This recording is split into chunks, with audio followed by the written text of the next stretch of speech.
Assalamualaikum warahmatullahi wabarakatuh. Perkenalkan, nama saya Ferdi Maulana Eka Putra dari Fakultas Teknik Sipil semester 4 untuk presentasi mata kuliah Teknik Perencanaan Bangunan dalam tema atau konteksnya yaitu pekerjaan penghawaan dari penempatan pintu dan jendela. Pentingnya sirkulasi udara alami dalam teknik perencanaan bangunan tidak bisa diremehkan.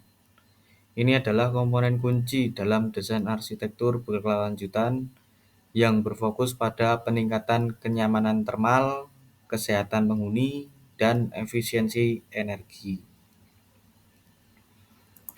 Nah, mengapa penghawaan alami sangat penting? Yang pertama yaitu kenyamanan termal.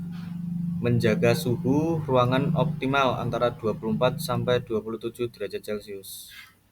Mengurangi ketergantungan pada pendingin udara dan menciptakan lingkungan yang lebih nyaman secara alami. Yang kedua yaitu kualitas udara dalam ruangan. Kualitas udara dalam ruangan meningkat sirkulasi udara segar, membantu mengurangi polutan seperti PM2.5 hingga 60% dan mencegah penumpukan bau tak sedap. Yang ketiga yaitu kesehatan penghuni. Bisa menurunkan resiko sick building syndrome dan minimalkan penyebaran virus dan bakteri, menciptakan lingkungan hidup yang lebih sehat. Yang keempat yaitu efisiensi energi, berpotensi menghemat konsumsi listrik AC hingga 30-50%, berkontribusi pada pengurangan biaya operasional dan jejak karbon bangunan. Prinsip dasar penghawaan alami. Yang pertama yaitu ventilasi silang atau cross ventilation. Udara masuk dari satu sisi bangunan dan keluar melalui bukaan di sisi yang berlawanan, menciptakan aliran udara yang efisien di seluruh ruangan. Yang kedua, yaitu efek cerobong atau stuck effect. Udara panas yang lebih ringan akan naik dan keluar melalui bukaan atas, sementara udara dingin masuk dari bukaan bawah, menciptakan sirkulasi vertikal. Yang ketiga, perbedaan tekanan udara. Udara secara alami mengalir dari area bertekanan tinggi ke area bertekanan rendah. Prinsip ini dimanfaatkan untuk mengarahkan aliran udara. Yang keempat, yaitu arah angin dominan. Memahami dan memanfaatkan pola angin lokal sepanjang tahun sangat penting untuk penempatan bukaan yang strategis. Peran penempatan pintu dalam sirkulasi udara. Yang pertama yaitu pintu masuk. Desain pintu masuk utama harus memfasilitasi aliran udara awal yang optimal ke dalam bangunan. Yang kedua yaitu pintu antar ruang. Pintu internal memungkinkan pergerakan udara yang efisien antar zona atau kamar dalam bangunan. Yang ketiga yaitu penempatan sejajar. Pintu yang berhadapan langsung dengan jendela mendorong aliran udara lurus yang efektif. Nah, yang keempat, luas bukaan. Pintu berukuran standarnya kan misal 90 kali 2 meter 10 cm. Menyediakan luasan bukaan yang signifikan untuk ventilasi. Nah, peran penempatan jendela dalam sirkulasi udara. Jendela memegang peranan krusial dalam sistem penghawaan alami. Penempatan dan jenisnya sangat mempengaruhi efektivitas sirkulasi udara. Yang pertama yaitu kan jendela masuk inlet optimal di sisi angin dominan atau windward side bangunan. Nah, yang kedua yaitu jendela keluar atau outlet efektif di sisi berlawanan atau leeward side atau bukaan atap. Yang ketiga, luas bukaan jendela minimal 5-10% dari luas lantai ruangan untuk ventilasi efektif. Yang keempat, yaitu jenis jendela. Casement atau awning atau bukaan penuh blowers atau pengatur arah aliran. Nah, yang selanjutnya yaitu mengoptimalkan ventilasi silang efektif. Nah, kita jabarkan yaitu yang pertama, bukaan berlawanan. Penempatan jendela dan pintu secara diagonal atau berhadapan langsung adalah kunci untuk aliran udara maksimal. Yang kedua, jarak antar bukaan. Idealnya antara jarak bukaan masuk dan keluar tidak lebih dari 5 kali tinggi ruangan untuk efisiensi. Yang ketiga, jalur aliran. Hindari dinding masif atau penempatan furnitur besar yang dapat menghalangi jalur pergerakan udara. Yang keempat, variasi ketinggian.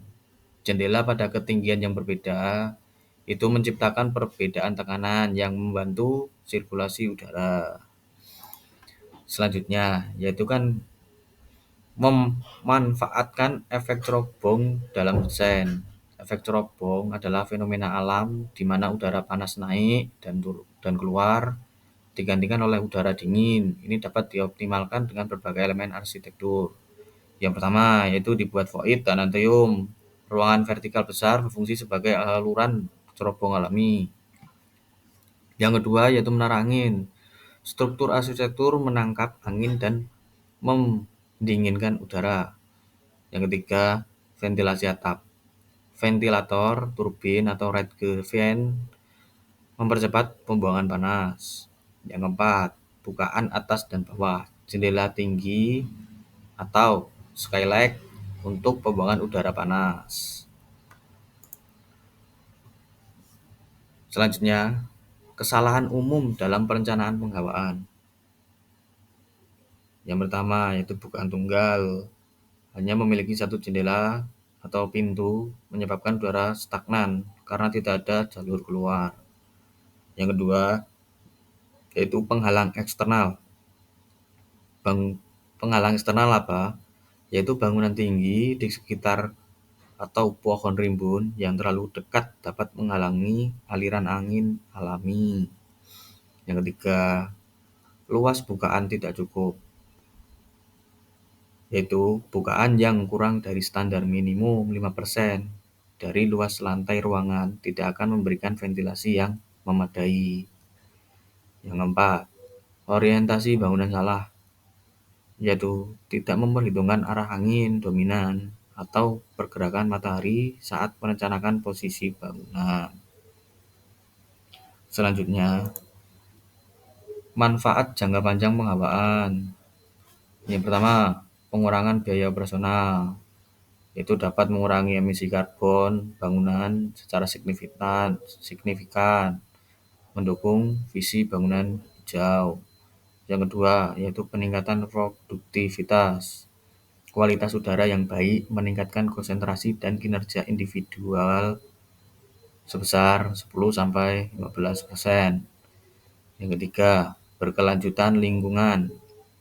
Bisa mengurangi emisi karbon bangunan secara signifikan, mendukung visi bangunan hijau. Yang keempat, yaitu kenyamanan akustik dapat dikombinasikan dengan elemen peredam suara untuk lingkungan yang tenang. Nah, untuk kesimpulan dari semua yang telah kita bahas, yaitu yang pertama kita bisa investasi cerdas. Investasi cerdas yaitu bisa meningkatkan kualitas hidup dan nilai properti jangka panjang melalui desain yang bertanggung jawab. Yang kedua, masa depan bangunan bisa menciptakan lingkungan yang sehat, nyaman, dan efisiensi energi untuk generasi kita mendatang. Yang ketiga, yaitu pendekatan holistik.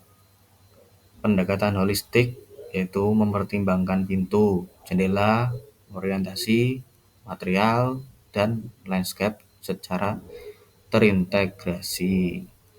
Yang keempat, prioritas desain. Prioritas desain yaitu mengintegrasikan strategi ventilasi sejak tahap awal perencanaan untuk hasil optimal. Nah, sekian presentasi dari saya dalam konteks penghawaan